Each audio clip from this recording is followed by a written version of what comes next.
Welcome to Jack's Off Podcast. I am Jack Mandeville, and I am once again joined by co-host, producer, co-creator, everything under the sun, Scott Davidson, with the fancy setup in the background. You've added Did you see what I did this time? I told you, I'm going to change it every fucking time for you. No matter what you say, I'm always going to have something different back there. It's like Sanford and Son soon. I'm going to have like everything.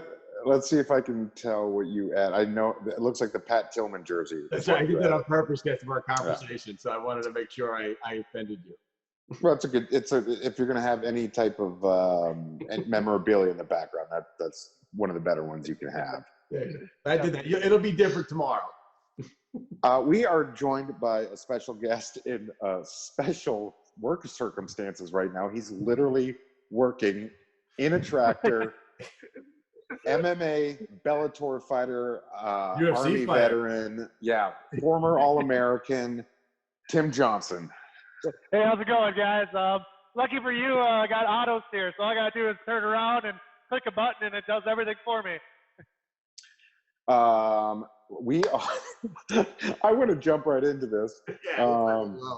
So first off, Tim, I don't know the first thing about farming. So are you able to are you able to talk and pick up grain or whatever you're picking up at the same time?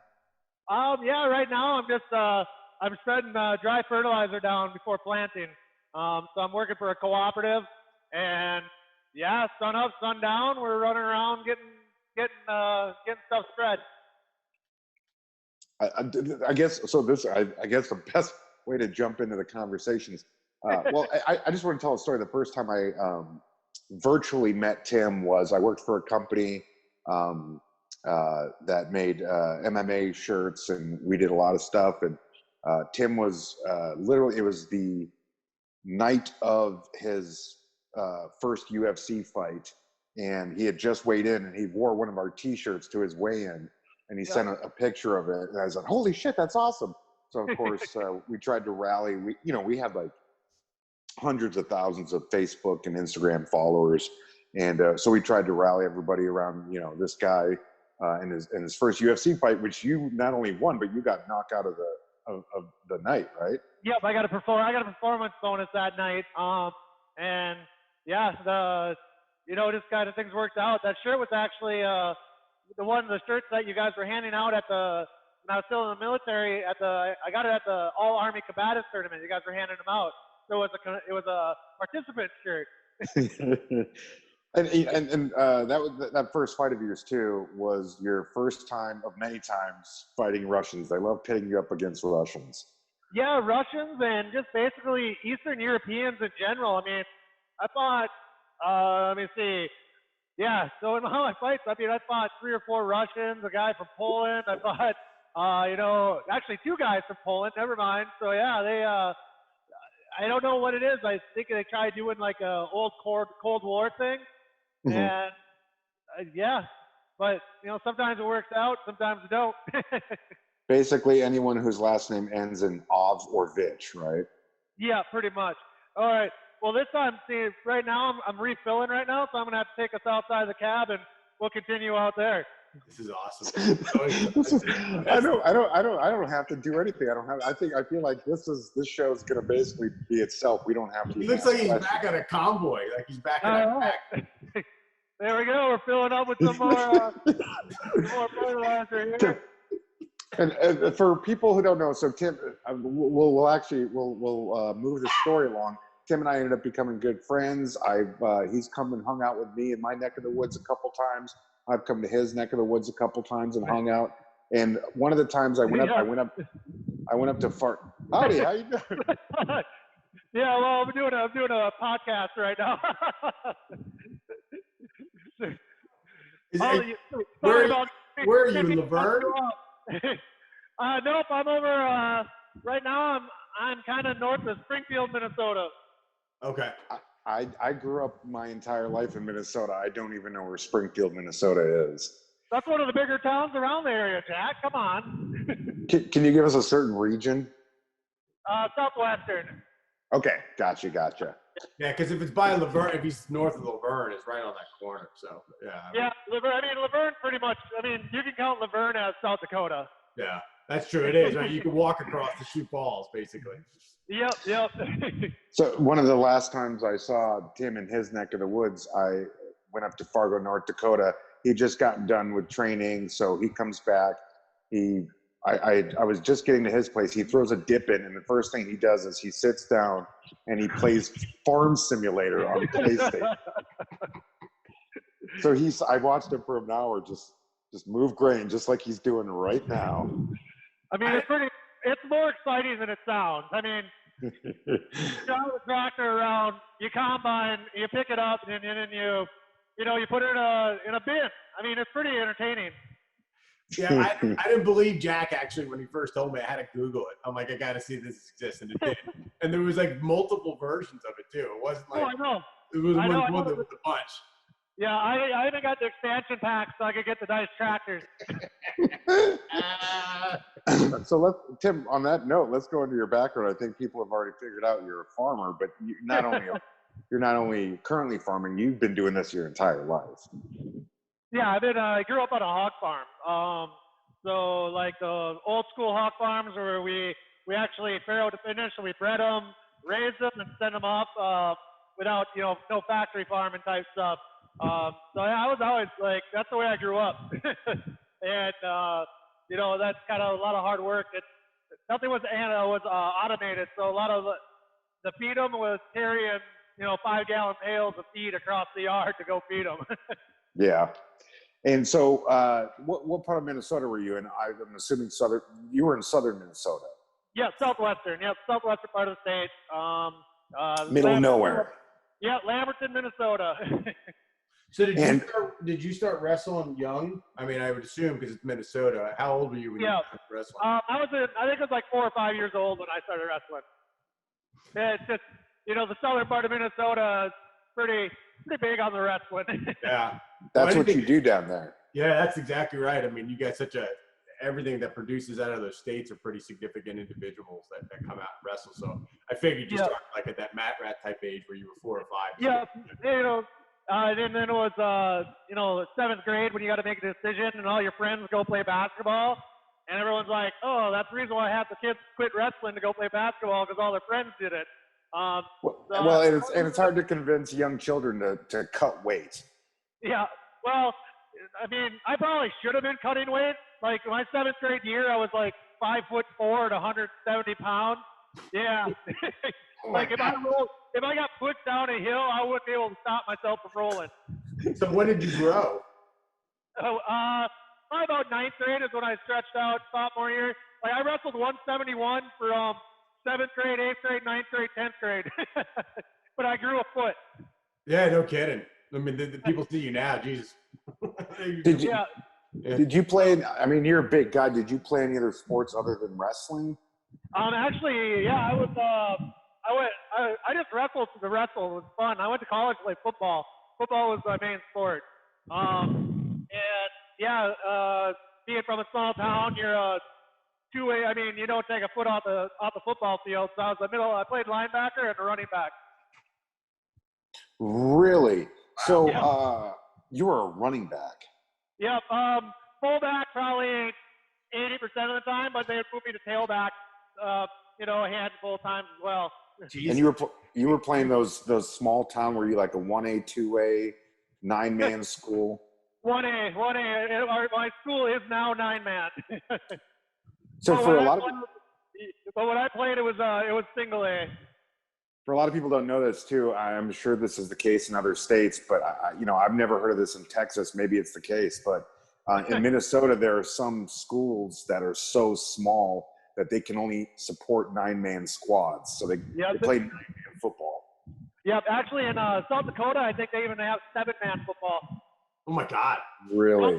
Don't quote me, but I'm pretty sure they have a 7-man division.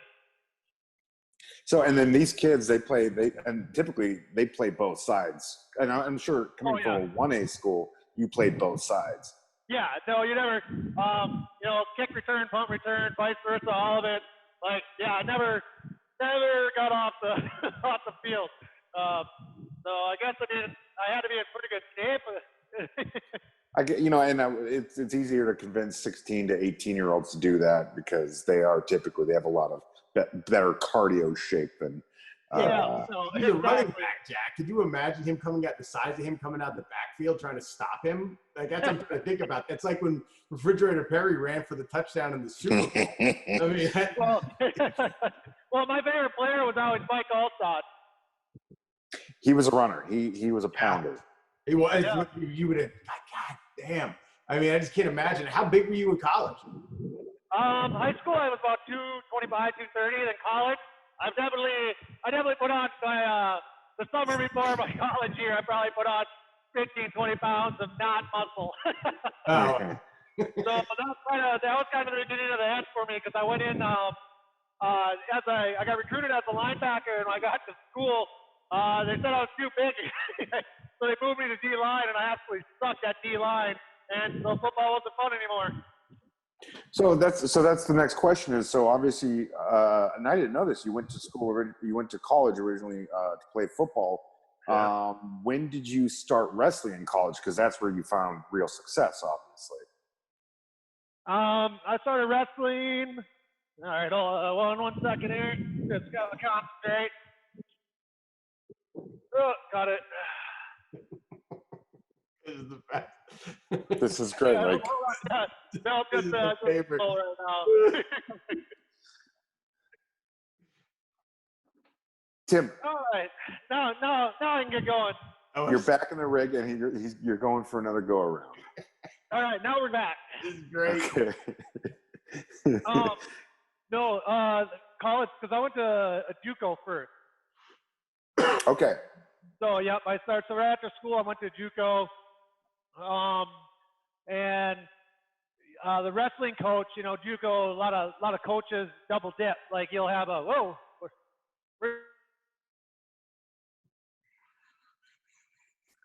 So until Tim's feed comes back, we're just gonna. Said whoa. I hope it's not like an accident. I don't know if there's water next to him. I don't understand how a tractor works. I'm from the suburbs. I'm from the normal part of Minnesota, or America, I guess you could say. Don't play farm sim, apparently. You need to fucking brush up. We definitely just lost Tim. This is what I know from Tim. Okay, and so just so we can jump ahead here. Tim was a 2-time All-American at University of Minnesota in Moorhead. So he went up north there to play football close to Fargo. I can't believe he came in. He'll come back here. We'll get him back in. I can't believe he played football, went to college on it. That to me was the most shocking thing. Knowing him that long, I didn't realize that at all. He obviously, he has you can tell by his size that it's not surprising, but yeah, I had no idea that that's where he originated at. Come out, he said he played fullback at one point. And Scott, you come from a wrestling background. Like you did. Did you do collegiate wrestling? But I did. I wrestled my whole life since I was about 5. So I mean, that's why I said I know coming out of that young. I was on the national team in high school for freestyle and Greco. In Jersey there. Yeah, I wrestled for Team New Jersey, and it was just I love the sport, so that's why I can respect him as an All-American. I mean, it's just not. I don't care, especially University of Minnesota, which is D1, right? So I mean, he was a D1 All-American is pretty impressive. So, let me ask you this, because I don't know that much about collegiate wrestling. Obviously, like people who are into it. Like the Midwest, like obviously the University of Minnesota, University of Iowa, they're very well known for their wrestling programs, but are schools around there in general just pumping out great wrestlers?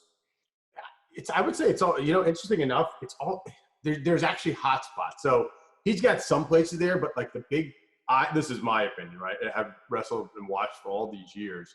Actually, it's statistics. It's not even in my opinion. If you look at like what the NCAA does, like when you have the Division I championships, they actually take the breakdown of where did everybody come from, the people who make it to the finals. And there's the disparity, right? Because there's an overarching amount of people. It's Pennsylvania, California, New Jersey, and then I think it's Arizona might be the top 4, and then you start to trickle down. But like there's such a wide disparity though, when you start to look at how that is. Now, you're always going to have like Iowas and things like that. Tim's coming back into the room.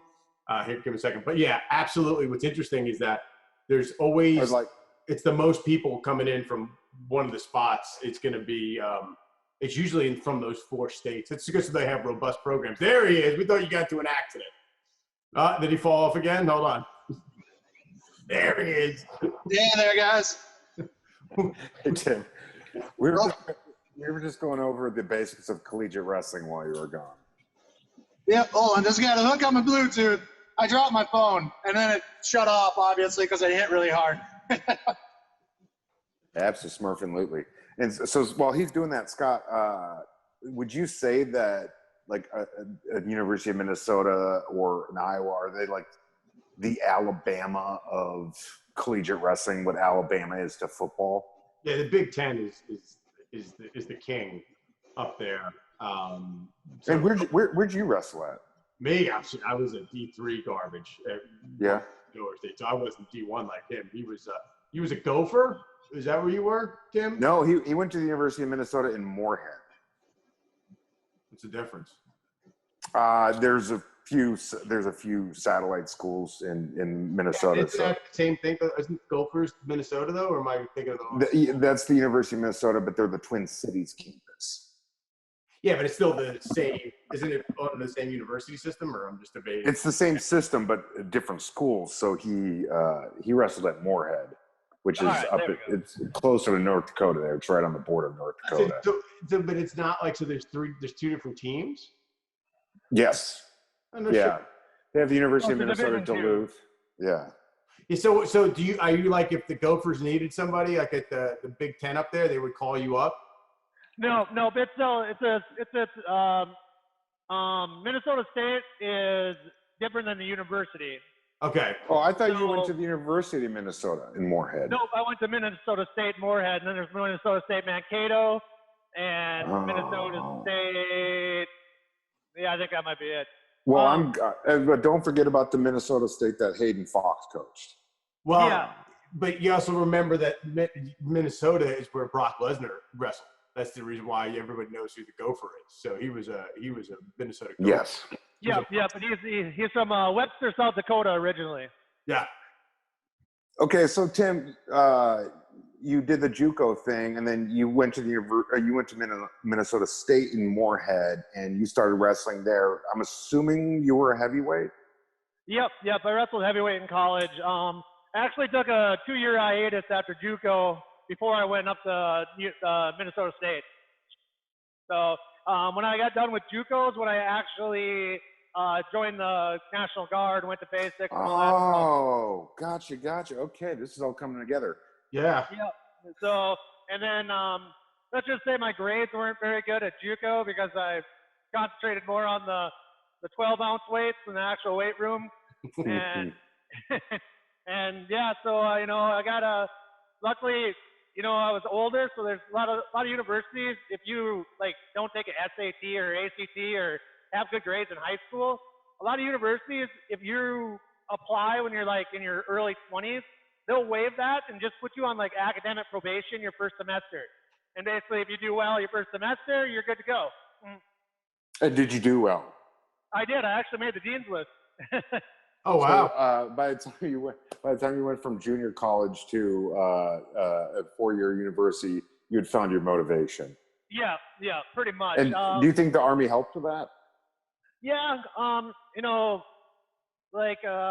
after I was done, after I quit going to school at JUCO, and I was just freaking, working road construction and shit, and yeah, I just kind of, I don't know, I was burnt out, I was bored, I was like, God, there's got to be something, I'm not ready to start life like this already. Yeah. I just wanted to go experience shit more, I guess, I don't know. So then that's the thing. So give me the timeline, because I know obviously when you were part of the Minnesota National Guard, you deployed. Was that after you finished your academic career? And if so, tell us just briefly a little bit about your academic competing career. Like, you did 2 years at Minnesota State. You were a 2-time All-American. Is that correct? 1-time All-American at JUCO. I made the national both years, and went 1 and 2. I was always one round away from placing. Gotcha. Yeah. So I was always close, but always a bridesmaid, never a bride. Yeah, but it helped you for you. I mean, especially to set up your fighting base, it's perfect, right? I mean, you had the best base out there. You had wrestling. Yeah, no, absolutely. And that's that's I fell into fighting because of wrestling. Um, like there was a couple area guys. Like if we're gonna, I'll skip ahead here. Sorry, Jack. But You're what got fine. me into fighting was a couple area heavyweights. Because heavyweights are hard to come by. You know, we're big bodies, and once you know there's a heavyweight to train with, you try to recruit them. And so there was a couple of heavyweights in the area who were doing MMA, and I just got done wrestling, and they were like, "Hey, you can come in and train with us. You don't have to do any fighting or stuff. We just want a guy to wrestle around with." And actually, after training, after rolling with them for like 6 weeks, I took my first professional fight. Really? So you pretty much took one of your first professional fight like right out of college then? Yeah, pretty much. Okay, so that was going to be my next question: is did you go overseas first? Because or did you started fighting professionally first? So how long? I had two fights before I deployed. That's okay. So you fought twice before you went overseas, and obviously that put a big dent or break in your aspiring fighting career. Now, early on, were you taking MMA very seriously? Were you looking at it as a long-term thing, or it was just something to do?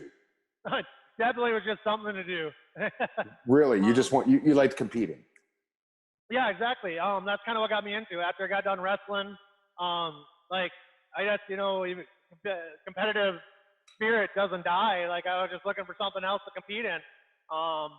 And no, I definitely did not. My first UFC fight, I still didn't know how to throw a proper punch.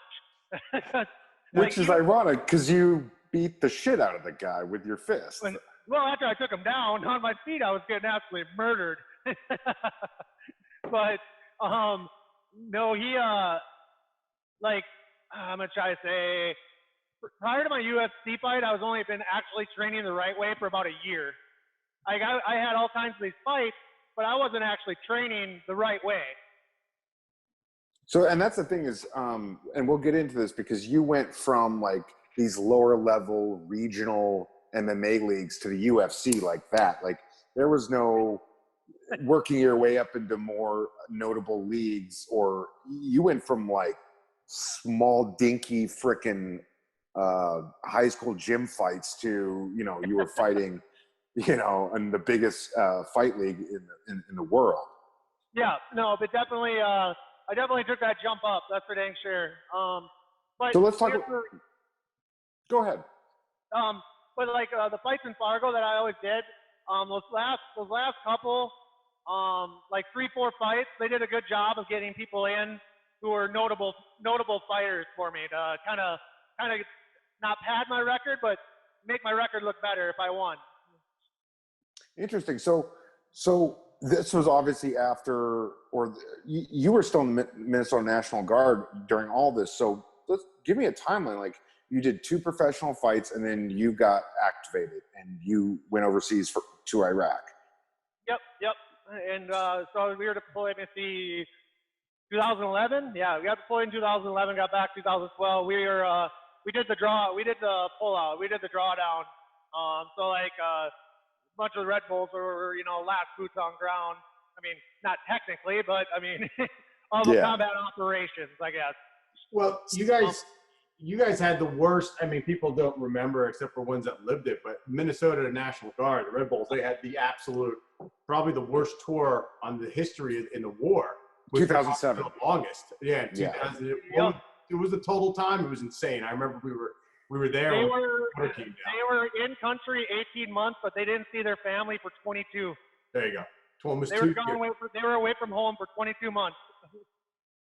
And they were leaving too. They were coming back, right? And then they got hit on the scourge, and they stopped them and said, "You got to go back." Like they were literally like. They were like a month. They were a month away from their going home, and then they got extended.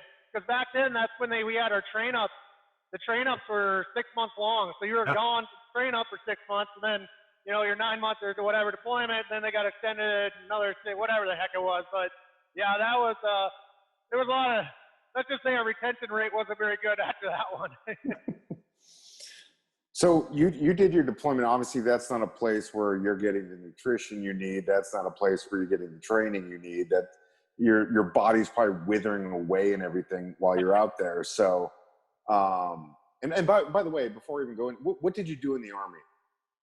Combat engineering. Combat engineer. So like you're in the field, you're having to move, you're having to carry a lot of equipment with you. I would imagine. Other than, I mean, if we had actually done our job, then yeah, probably. But as the deployments from the years move on, it was more bodies in vehicles just to get equipment moved. Yeah. Gotcha. So we did a lot of, like, half our unit got to do our actual job, which with route clearance. About half our unit did. Another half got to go out and do good old convoy security. Gotcha. And which one were you on? I was on the convoy security. Gotcha. Well, you were there, and the thing is that you did relatively did what you signed up to do. A lot of people don't have the opportunity to deploy. So, the thing, so you get off that deployment. Do you jump right back into fighting again? Did you take a hiatus? What was the timeline? I pretty much got took a couple months off when I got back, but then kind of got that itch to really get going on it. And I had a couple. I think I want to say I had like 2 tune-up fights, just kind of lower tier opponents, and then stuff started clicking a little bit for me. And he's actually a teammate and a friend of mine now, but he's regionally one of the better known heavyweights around. And they offered that fight to me, and he's actually a reason I started training the right way, because I didn't want to go out there and look stupid and get knocked out by fighting him. Mm-hmm. So that do you think that's the turning point when you really started taking, not that you weren't taking it seriously before, but you started looking at it in a professional manner? Oh, absolutely. With ease, I would say that. So what's this, 2012, 2013? Yeah, 13, 14 is when I really turned the corner. And then that's shortly before the time you got your call up to the UFC. So how many fights did you do before you were called up to the UFC, from the time you came back from deployment to your first UFC fight? Deployment to the first UFC fight was, I think, 6 fights. And then the year prior to signing with the UFC, I think I rattled off 4 wins in like 10 months or something like that. Against notable fighters. Yep. So what was that process like, Tim, when they called you? I mean, you had to have some euphoria, but how did it all happen? Like from you getting that call, what happened there? Well, ironically, that call happened while I was working driving truck. No kidding. That sounds about right. Yeah. So I was driving truck across North Dakota, and my agent called me and was like, "Hey Tim, how would you like to be in the UFC?" And I was like, I thought he was like saying like, "Hey, you got to do this fight, and you'll be in the UFC." But no, he kind of surprised me. He got a 4-fight contract right off the get-go. And yeah, I was like, hell yeah, let's make this happen. And then there was a little bit of a layoff, like, because I signed with the UFC in, I want to say, October, November. I didn't fight for him until like April. So there was a lot of kind of sit and wait. But once you got your first fight, you had to be ecstatic. Yeah, absolutely. It was definitely an outer body of like going. I'm usually, when I do interviews and shit like this, I'm usually pretty honest about where my mindset is. A lot of people try to act all badass stuff. Now, I was going, God, am I good enough to be here? Is this like, did they mess up signing me? What the hell? Because, at the time, I'm still going, I don't know how to throw the proper jab yet, and I'm fighting in the UFC. So that's the thing. So, like we mentioned earlier, you won that first fight, and not only did you win, you got performance of the night. So did that boost up your confidence, or did that answer your question for you? Like, I am good enough to be here? No, I think after that, I was like, God damn it, that was an accident. Really? And you were the underdog. You've been the underdog in a lot of your fights, and you're certainly I the think the underdog in majority, that fight. yeah, the majority of my fights, I was always the underdog, and not by a little bit. Usually, I was always a 2-1 underdog in pretty much all of them. Really? So that didn't resonate with you at all, that you had just beat this guy that was obviously much more touted and not, I don't know, not respected, but he had definitely had the advantage on paper. Yeah, on paper. And no, I guess that just kind of was. I'm like, all right. The second fight didn't go my way. By the third fight, I was like, all right, I'm here. I'm gonna fucking make it happen. But yeah, it took a little while to get my mind adjusted and right about the situation I was in. You know, I don't think I'm maybe alone in that, but you know, a lot of fighters are more super type A personalities, very arrogant, very cocky, very no one can touch them. And I'm always a realist, and I'm like, anything can always happen in a fight. You're not the toughest man in the world. You can win or you can lose. It happens, but go out there and give it, your best shot. What song did you walk out to? My theme in the UFC, every UFC fight I walked out to Money for Nothing. Oh, really? I love it. What was that moment like for you, though? Just that walkout. I mean, I can't imagine walking into even wherever it was, just to walk out, hear the music, and going back there. What was that like? I mean, it was. Man, even on the regional level, that intro would get me going. And yeah, no, I had goosebumps the second that the guitar started coming in. Yeah, why why Dire Straits? Is that you just happen to like that song? You like that band? Why Money for Nothing? I've always liked that song. I've been listening to that song. I mean, my dad introduced me to that song when I was a kid, and yeah, I don't know, I just always liked that intro, man. It's a good song, especially when it hits that guitar riff. That's what it starts, right? Yeah, I was gonna say it's all quiet too when he's coming in. That's pretty awesome. That's a good start. I like that. Yeah, the drums, the nice drums too. The slow drums that pick up, and then the guitar riff. So you got into a main event by your third fight. Is that correct? Not main event. Feature. So it was running underneath the co-main event. No, I'm sorry. Yeah, but you were in one of the feature fights by your second or third fight, right? Yeah, my second fight, I was on the main card. I fought Jared Roseholt. Not the main event, the main card. That's what you were on. Yep. That's right. That was a good fight too. Jared Roseholt, he was a good fighter at the time. He was being really touted. Yep. Nope. It was. Should have changed up my tactics when I fought Jared. That's for sure. I waited till the third round to start throwing my hands, and unfortunately, if I would have done that a little sooner, I think it probably would have went my way. Was that? What do you think that was? And obviously, like it could be a sensitive question. Do you think it was a coaching thing? Was it a you thing? Was it a training thing? Was it a just you weren't freaking firing on the cylinders you needed to be that night kind of thing? I think it was probably more or less a me thing. I was stubborn in the fact that everyone was talking about his wrestling, and I'm like, well, I can wrestle too, so I'm gonna try wrestling him, and definitely could have done that. Yeah, he was not to say you weren't, but he was an outstanding wrestler. Yeah, actually, I will point out though, in that fight, I had more takedowns against him than he had against me. Well, you do well against wrestlers, right? I mean, you've actually fought Olympic level wrestlers and beat them. Yeah, probably wrestler, who was most notable was my last fight in Tyrell Fortune. And that's the funny thing is he tried to stand up with you. I don't know if it was because of pride, but he didn't focus on what he was an expert at, and so. No, and he doesn't really in a lot of his fights, and I'm not saying he's able to get away with it, but I don't think anyone he fought was more as willing as I was to stand in front of him and box him, because I knew that I had better. I'm like, I think I got better striking than he does at this point in his career. So I'm like, I'm gonna go out there and if he starts wrestling me, then that means then it's working.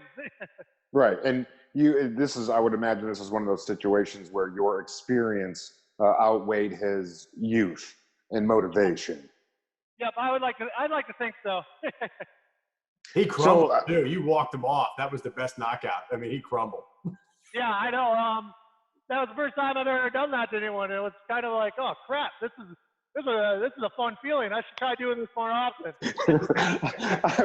I would imagine that's what every fighter says, right? Like, oh, I got to do that more often. I just got to get a clean shot on that chin. Yeah, exactly. I mean, I don't think that's too much to ask, right?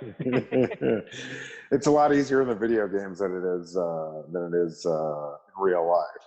I know because I'm like a multiple time MMA champion on the UFC game. Well, it's because you know the game inside and out, not the game itself, the fight game you know inside and out. So obviously that's why you're the champ. I know the video game inside out. Yeah, absolutely. So obviously, you did how many fights in the UFC? 5 or 6 fights? I had 7 fights total. 7 fights. Wow. 7 fights total in the UFC, and then you signed a big contract with Bellator. Yep, that I did. 7 fights. So I went 4-3 in the UFC, and then I signed a 4-fight contract with Bellator 2 years ago. And it was 4 fighters or 18 months. But so the 18 months ran out. I got 3 fights in. So technically, right now I'm a free agent. I'm not under contract with anybody. So let me ask you this. This is a rough time for a lot of athletes. Obviously, the contract structure of MMA is different than it is in a league like football. But I would imagine there's a lot of athletes because 1 year can make a huge difference because youth is everything in athletics. Do you have, because obviously every single sport right now is having to take a hiatus. Is there worry there with you about the time's ticking, you don't have that much time left, you have to strike now? Yeah, that's a good cross my mind. Not so much being worried about it, but being cognitive of it. Coming off this last win, and I actually had a really good fight. You have momentum. And this whole camp, I finally, from start to finish, was doing everything right. My weightlifting, my eating habits. I think I dropped a couple of % of body fat this time. I was even a little trimmer than I've ever been in any other of my fights. And I was looking to build on that still. I'm like, I even want to get more lean because now I'm getting older, so I have to try to manipulate my athletic ability. Because no matter how much any athlete doesn't want to admit it, as you get old, your athletic ability goes down. Yeah, and you don't have Conor McGregor money to be training at your house every day. Right. Like gyms are closed, and that obviously is going to impact your ability to train. Yes, that's why I was out chopping wood yesterday. You were doing it Rocky style. Yeah. Rocky 4. It's great. Just doing it the brute way. I mean, for me, it's going, okay, well, hopefully I can get a fight in before my next birthday. But for a lot of these guys that are in those late 30s, around that 40, I mean, that's going to be a tough year for them, that's for sure. I hate to sidetrack here. I was just thinking about that. I don't know if you pay attention to baseball, but like a guy like Albert Pujols, who is kind of he's old, but he's on the cusp of breaking major records in the Major League Baseball. But this one season can pretty much ruin that for him. Oh, yeah, I know. It's not even about the money. He's got the money. He's set for life. But it's like career achievements are now sacrificed. Yeah, no, he's, and those are like that timeline where you need that final year of your professional career that gets people over the hump. Like look at what did this happen to Peyton Manning? He wouldn't have had half of his accolades. Right. Yeah, there would have been more questions, and there would have been probably slightly more criticism towards his career had he not gotten that last victory. Yep. No, absolutely. Yeah, you can say the same thing about Ovechkin right now too. I mean, we just talked about that, Jack. Yeah. Oh, yeah. He's got screwed. I mean, he's got his 700. He was on his way to 800, right? But Yep. you can't. He's not a young guy anymore. You're knocking out a season. And He can't force that. He can't make up for lost time. Not at that age. If you're getting drafted, if you're Joe Burrows and you miss a season of football, it's not going to impact how the path that you're going to pave. No, I agree. It's unfortunate at the end that it's gonna affect, like you said, people at that age. That's a significant issue. Yeah. And I don't like we talked about with the NCAA though, screwing the kids out of their time. Their eligibility. Yeah, that one I saw that and I'm like, well, that's some bullshit for the winter sport athletes. Yeah, that's a travesty. Look at all the wrestlers, Tim. They all got. I mean, those guys that got no shot. They would have NCAAs the weekend before they were gonna go. Yep, I know. I had tickets. You had tickets? See, I figured you did. Especially it was up there in Minnesota. Yep, it's right in my backyard. I was like, I'm going to D1s at the U.S. Bank Stadium. That would have been awesome. It's a show too, but those kids. I mean, that's it. Like, and you have like actual significant guys that are probably going to make the Olympic team, but they were robbed of that NCAA championship. In some cases, there was their only chance that they had, but NCAA said, "Good luck." There's some sports that can definitely can compare to it, but like I try to explain it to people, I'm like, there's nothing for most wrestlers, even before, like especially before MMA came around and really exploded. I mean, that's it. That's your professional championship is going to nationals. There's nothing more after that. It's true. It's a shame. Man, I was just shocked to see that, and then when they said no eligibility after that, that was actually, I don't even understand. But all right, we could do 5 hours on how effed up the NCAA is. The most unethical organization on the face of the earth. Yeah, I'm with you. How's that going with like the football players, and they're going to be able to like get money and stuff? What's for that?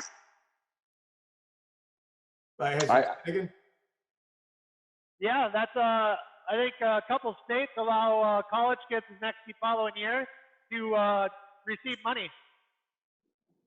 They should. I'm not familiar with that. I mean, that would make sense. That'd be the logical thing. Well, I think just think of how many. The best football game there ever was NCAA football. That's very true. And then that goddamn Ed O'Banion ruined that. So Tim, going back to your story, obviously, we're talking about from the time you had your first major league MMA fight to your last major league MMA fight, which was a couple months ago. But you and I have talked about on a personal level, fighting is obviously it's something you love. You love to compete, but it's a means to an end because your real passion is what you're literally doing right now. You love farming. You play farming video games.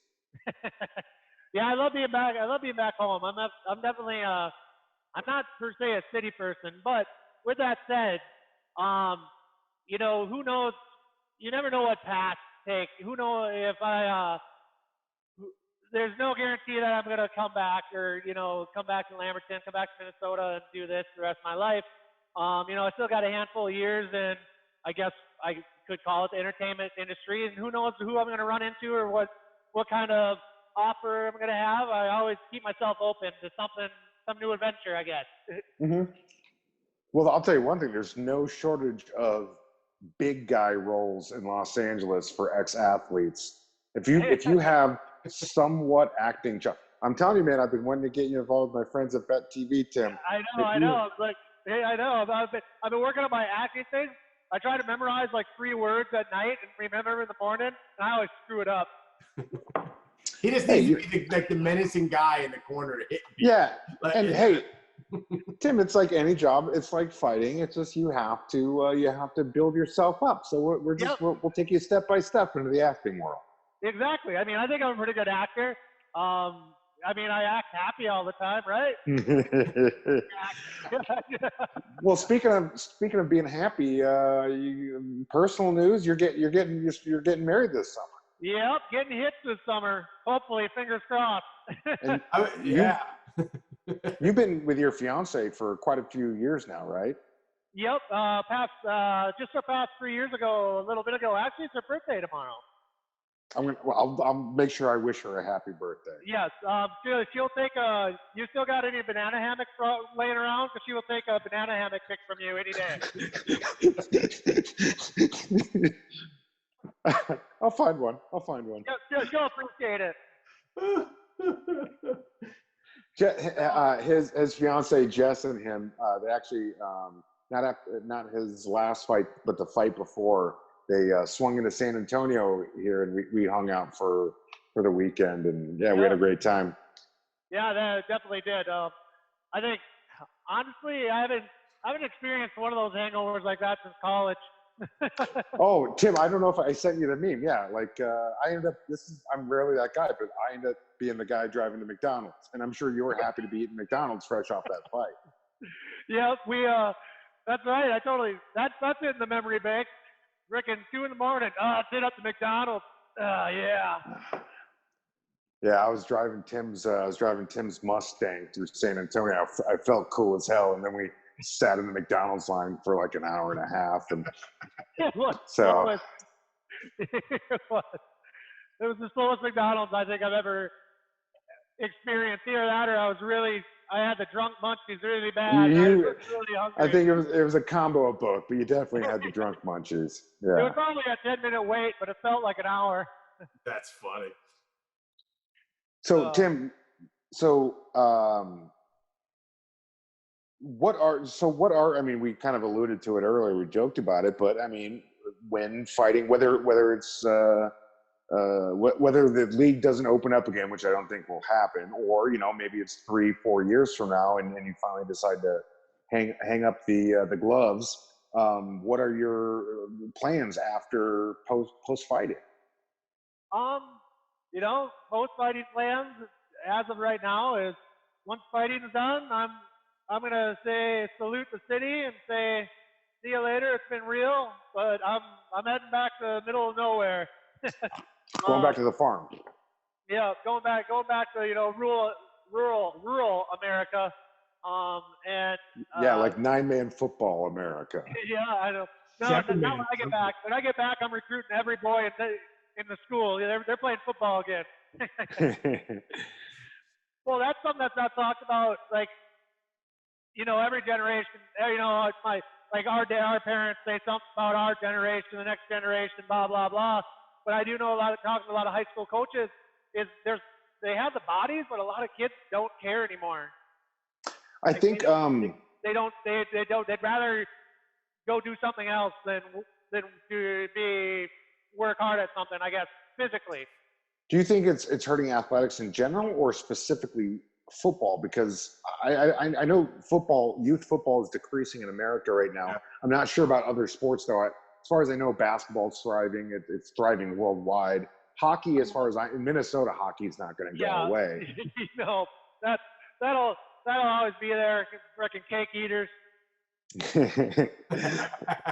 For us suburban people, yeah. But I think all sports in general, not football, wrestling, or basketball. Like all of them are seeing, like students. Well, we notice a little bit with enrollment. Well, obviously, we don't have a lot of kids, so you notice when your classes are getting exponentially five less students in them every year. But kind of the percentage of the kids who go out for sports is less. So your numbers are still fine, but the percentage of them that are actually going out for sports is significantly less than what it used to be. I think all people, and specifically young people, have competitive inclinations and they want to compete. Do you think that maybe video games, even though it's not physical, it's supplementing sports in a lot of ways, because you're getting to compete, but you don't have to obviously make the same kind of sacrifices? Well, there's a reason video games are, everyone loves video games. It's self-gratifying. It's like science has proven that you keep playing the next game because it gives you the feel good. But also running in a touchdown, obviously he's got to release a shitload of endorphins. Yeah, you do. But I think it's just, you're not, how can I word this? like coaches themselves aren't allowed to push kids how like I did, how I Mhm. got pushed by. I had a coach, a certain coach, when I was kind of a little skit in high school, who kind of made me man up, like really didn't give me a break, and kind of put me in my place, and really made me grow up quite a bit. Um, Yeah. Now I think, and even when I was in like elementary school, um, maybe a little more older school, I guess, but just the difference in like how it's already different now is I still got, when I was like in third or fourth grade, the teacher, when I wasn't paying attention, would rack my knuckles with a ruler. Or if I was being disruptive, I'd go home and I tell my parents, I'm like, well, so and so, Mrs. So and so did this, and they go, instead of yelling, figure calling the school and yelling at her, they go, oh, what did you do? And I just Yeah.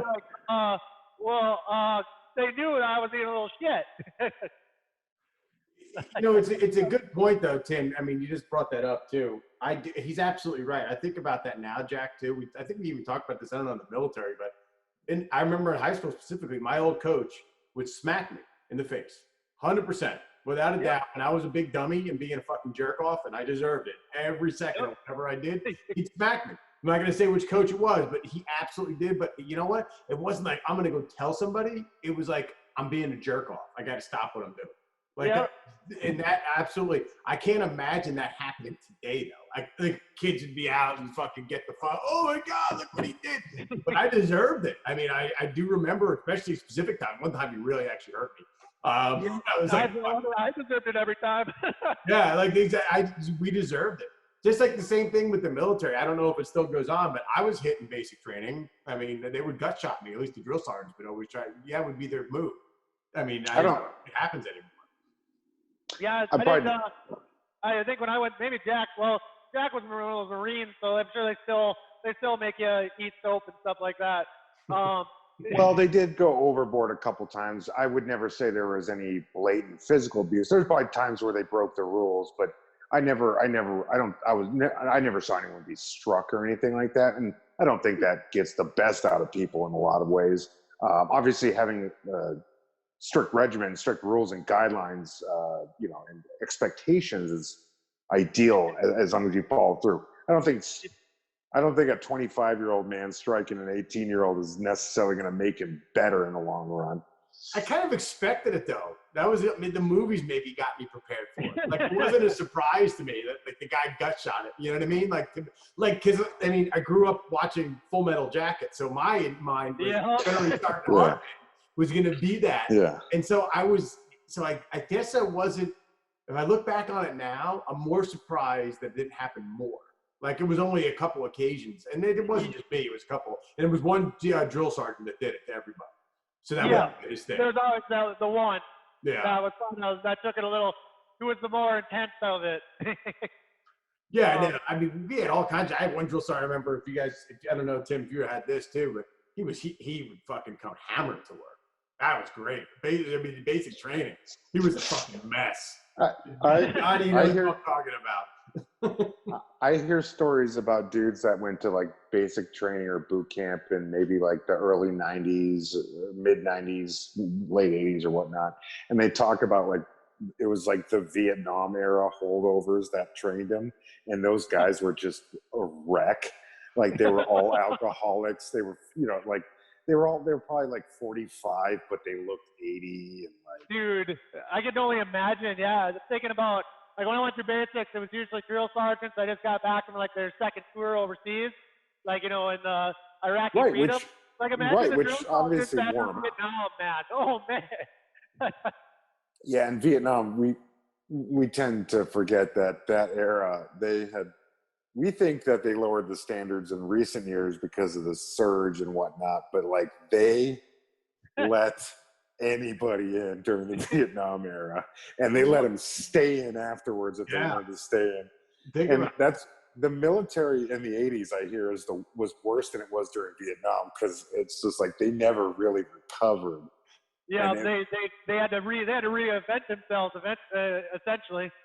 I think Desert Storm, from what I understand historically, was the turning point culturally in the United States military, from that Vietnam mindset to where we're at now. Yeah. Yeah, now now we're very neat and uptight. It's not, I mean, yes, you can say we're more professional now. It's not always a good thing in certain avenues. No. Yeah. Sometimes it's good to have just natural grit that I think obviously maybe has been pushed out a little bit. But, you know, at the end of the day, the average specialist, Lance Corporal, the young person serving, they're still just as tough as nails and gritty as they ever were. It's the higher ups that are a little more polished now. Yeah. Well, there's a line that everyone's gonna know. Specialists are gonna special, no matter what. You'll never be able to get rid of young people acting sketchy. Nope. Specialists gonna special. So you know, and when did you get out of the Army, by the way? Because it was fairly recently. You were still in the Minnesota National Guard when you were in the UFC. Yep, I got out in 2016. So, Tim, this is one of those. Yeah, you were already well into your UFC career. Yep, Tim, I you had, always I had. think I had 3 fights when I was in UFC.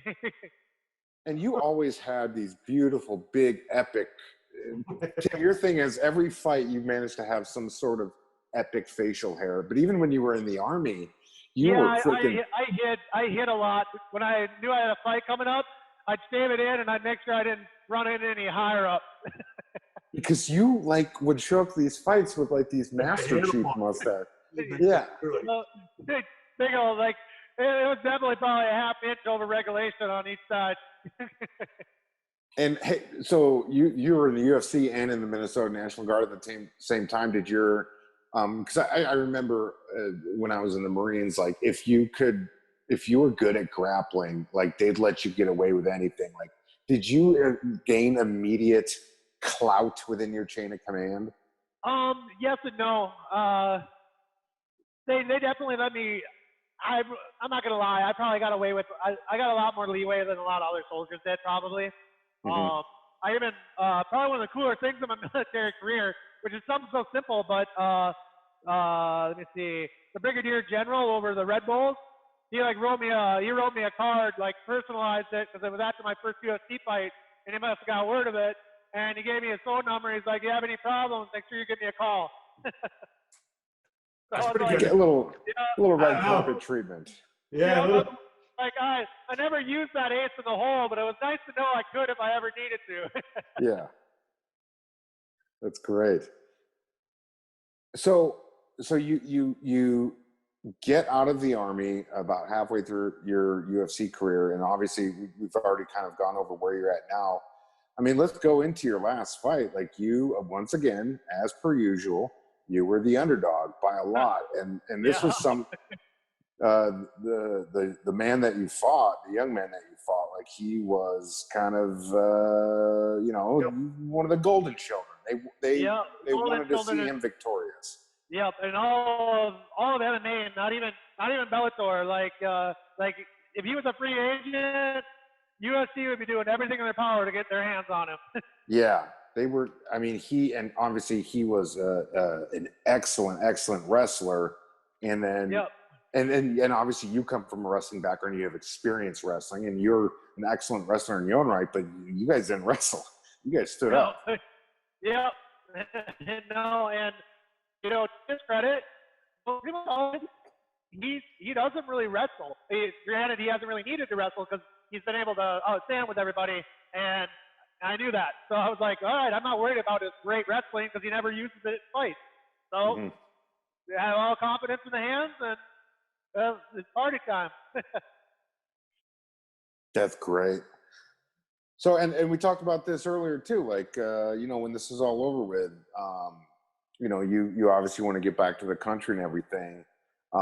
People don't realize, like, in MMA, like, and it's like this generally in most athletics, but obviously major leagues have certain salary minimums. But, people don't realize, they only think of the top names, the Conor McGregors, the Ronda Rouseys, what have you. They don't realize, like, your average fighter is not making nearly as much money as a Conor McGregor No, and Even you know, higher tier fighters aren't necessarily making money that they can rest on for the rest of their lives. no, absolutely not. One thing I think that should be, it's kind of standard in MMA. You have your show money and you have your win money. So probably 90% of cases, your win money is the same as your show. So you double up your money if you win, and you cut your money in half if you lose. I think a lot of promoters will get a lot more entertaining fights if they put more on the show and less on the win. Because a lot of fighters, like say me, I'm not the my fighting style is not the most exciting majority of the time. And fighters that are kind of more grappling injured, fighters who are more lean towards grappling than striking would probably want to be would be fine with being a little more exciting and opening up a little bit more if they knew that there wasn't a check for double amount if they just had to grind out a win. Right. Yeah. Yeah. Like if, So if you had more guaranteed money, like people would be out there throwing hands and be having fun. you think people would like naturally be more inclined to put on a show and still obviously like it'd be entertaining for the You fans. still are, but once you get like people get in there, their cage, your mindset, like especially when you get that third round, you know you won 2 rounds, you're going, I don't want to do nothing stupid. Yeah, right. And then you hold back, and that's when the boos come, and yeah, which it's unfair to the fighters, but in a lot of ways, the fans deserve a show because that's it's a tough kind of road to find the right middle ground there. Yes, and obviously, and fighters want to put on a good show naturally. Yeah, absolutely. I should say that goes without saying. Like, you still go out there and fucking try to finish a fight, try to freaking get everything taken care of that you need to take care of, but doesn't sometimes. It doesn't always line up how you put it in your mind. Yeah. Speaking of entertainment, one of the last UFC games, I saw you on there as one of the characters. Yes. I am one of the worst. You were the lowest rated character in the game. Yes, I am. I'm glad you noticed that. But bro, I set you on easy mode and I frickin' beat some ass with you, bro. Thank you. I appreciate that. Even on easy mode, I can't imagine it's that easy to win with me on the game. Like I went through all like the ratings they gave me, and they put my striking above my wrestling. I'm like, what the heck? Like I don't even. In what fight were they watching? Are they like, his striking is definitely better than his wrestling. Yep. They probably just watched the one fight of you just beating the goddamn Russian's face in. So. Yeah, I know exactly. God. But hey, I don't remember now that I think of it because you always had different facial hair. They had you as with a mustache, right? In the video game, they had me as the horseshoe. Horseshoe, okay. Gotcha. The handlebar, yeah. Now I gotta go buy this and play him now. It was UFC 2 from what I recall. Or it was either UFC 2 or UFC 3. UFC 3. UFC 3. All right. UFC 3. That's happening tonight for PS4. I'm looking that up right now. That's with McGregor on the front of it, right? Yeah. Yep, it's got McGregor. Okay. Now I gotta go play Tim now and go win the championship, Jack. I think that in already. They were nice enough to give me abs, though. Yeah, and the best part is they put you in. You can do dynasty mode where you do an entire career, but I'd love to start out with a dude that's like already like 33 years old. Like, how far can you take this? See where you go. Yeah. No. Do you at your age, because you're what, 35 years old, 34, 35? Yep, just turned 35. 35. So at your age, are you beginning to be able to sympathize with dudes that, I mean, you got a guy like Tito Ortiz, he still fucking fights, man. I do. And I get yelled at. One of my main training partners is Roy Nelson. That's a guy that's been, he's put in some time. Yep. You operate out of Roy's gym in Vegas there. Well, yep, the Extreme Couture there, yep. Yeah. So like, we got a lot of heavyweights there. So that's kind of nice. Kind of a take your pick of how you want to get beat up that day. Yeah. Well, the name. Hold on, I gotta listen. Sorry, Jack. All right, who's the doesn't matter now, but who is he hit the hardest, Roy? I'm just curious. Who hit the hardest? Yeah, does Roy Nelson hit you the hardest? Yeah, he used to be probably the hardest hit until Francis Ngannou started showing up at the gym. Oh shit, yeah, no, that's okay. That's a definite. Yeah, and Francis, I mean, that's the only thing that gives you fucking super good confidence. Because when you're going with Francis, you're in a fight. Like, he goes hard. No kidding. Like, when I'm going in a fight with someone, I'm like, I spar Francis Ngannou every other day. This guy is not going to hit me as hard as Francis. You know what's crazy, too, about that one thing, though? People forget that Roy Nelson is an outstanding jiu-jitsu practitioner. They don't. Yes, he has his black belt, and he's actually his martial art that got him started in martial arts is kung fu. Oh, I know that, really. Yeah, and he is pretty well decorated in kung fu, like ranking wise. Like whoever his like sensei or whatever they are, like he got pretty high up, and he definitely. Oh crap! Missed my turn. That's your fault. He throws some weird kicks and punches and shit, and it's these like kung fu things, and it's always a surprise, and he catches you off guard with them. That's interesting. Yeah, I know people know him. Everyone thinks like I guess he's an incredible striker, but I've watched him grapple in just grappling tournaments alone without striking. And people don't realize that as big as that body is, he can fuck somebody up, and he actually can roll. He's very agile. It's incredible to watch something like that. He's got down pressure. Like, his down pressure that he's able to produce is ridiculous. Like, once he gets you crucifix, you might as well just tap out. You're done. Yeah, he You're not hurts going to get out of his crucifix. I believe it. Just watching some of his fights from over the years, just his just jujitsu rolling, like it's just amazing to watch him what he can do. And even some of his super fights he's done is just incredible. Like Jack, you go watch him now, you'd be like, there's no way the guy, because he looks like he's not in shape, right? I mean, we all know. That's his whole thing. He rubs the belly after a victory. Yeah. That dude can roll with the best of them. It's amazing to see someone like that, and just how it kind of disproves the whole athletic body type thing. And that's why he won me over as a fan. That's why Dana White, like, when Roy fought with the UFC, like, Dana hated Roy. Right. Why is Dana that? would be like publicly, because I'll give you a direct quote. That fat fucking whatever piece of shit or something like that. Like, Dana hated him badly, and he hated the fact that Roy kept winning. Yeah, he did. That was big news around the MMA circuit for a while. Like, if you followed Sherdog and those blogs, like, they were picking it up back then, where he just had a disdain for him. But America loves a tubby guy. We always root for the tubby. Chris Farley's our He was entertaining too. He would knock. I mean, you saw he crushed people. Like, it wasn't. Like, you knew if they were going to stand, he was going to fucking stand. The other thing is he didn't get tired, which was the crazier thing. Like, I mean, no, he doesn't. He's still got a gas tank now. Like, when we go, like, he's got a grit to him. Like, getting in the practice room, like, where he's at his max, like, exhaustion, and he stays there and he keeps performing there. It's kind of nuts. I'm almost envious of it, because when I get there, I gotta tail it back a little bit to recover and then get back there. He maintains it. Yeah, he had that notorious gas tank, which was amazing. So, Tim, you're training in Vegas now. So, compared to in the past, you have access to not only a hell of a lot more people in your weight class to spar against, but you are obviously, like, just name dropping. We've name dropped Roy and all sorts of people. Like, you have some top tier dudes that are putting you through the ringer.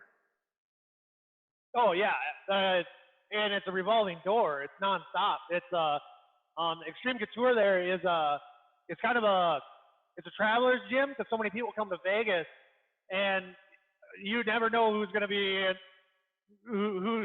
there to train that day, and it's awesome. Yeah. Because you training with the same people over and over, you kind of get the same look, same feeling. Everyone kind of knows what to expect from everybody, so it's always nice to throw a curveball in there to keep yourself honest. That's it's amazing, and that doesn't happen in a lot of other sports where obviously you're practicing against diversity. You're typically practicing against your teammates, and then every once in a while they'll do an exhibition game or something like that. Where with MMA, obviously you're always changing up your practice competition, I guess you could say. Yeah, and you're always, and depending on the fight that's coming up, you're always changing the way what you're working on. Like it's Hmm. not a, I mean, I suppose in other sports, like basketball, you're stuck at free throws. You're gonna go shoot free throws a lot, or other sports is kind of the same for different reasons. But you're always, depending on who you're fighting, you're gonna practice a little different. Yeah. Well, Tim, that's very interesting. Scott, do you have anything else? No, it's good. I actually learned a lot about Tim tonight, especially the football thing. I think is still kind of rattling around my head right now. That's the whole start came out of that, especially from where you were. You got a good point, Tim. I mean, where you started to where you are now is amazing. From football to the freaking army to Iraq to the UFC, and now he's doing a live farm simulator. It's an amazing turn of events. Well, actually, my phone turned off there. I was getting on to. We talked about my football coach, or what got me turned to wrestling because I wasn't going to wrestle in college. The D line coach was the head wrestling coach at the JUCO, and after football season got done with, he kind of came at me and was like, "Hey, why don't you give wrestling another shot? Come on in. You don't have to compete. Just come in and roll around." And because he knew, unbeknownst to me, he already knew that once I got in there, I'd get the itch again. So he actually kind of pushed me a little bit and got me wrestling. That's crazy. What a good nose for the talent too. That's a good coach. Yeah.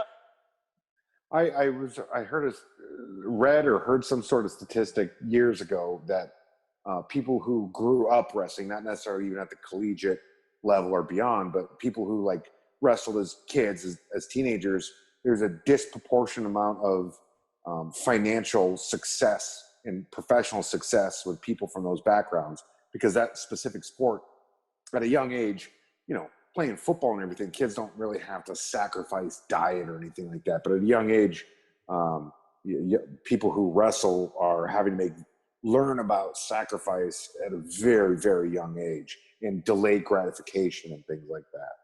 Yes. And that's where I'm saying wrestling grows people up. It's Yeah. personal, it's not motivation, but I mean,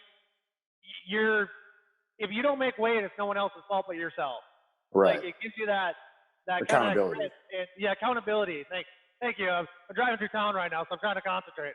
I didn't wrestle, but I was an English nerd, so. Yeah, no, that you were. We need those too. But I know for a fact I've been hired. I've been hired for jobs in earlier in my life when I put on my resume that I was, wrestling college. I've been told that they hired me just because I was a wrestler.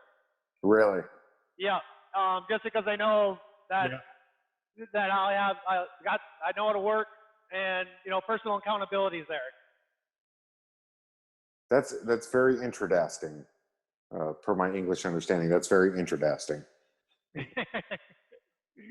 Tim, I'm seeing the sun is going down on your end, and we are hitting our natural stopping point regardless.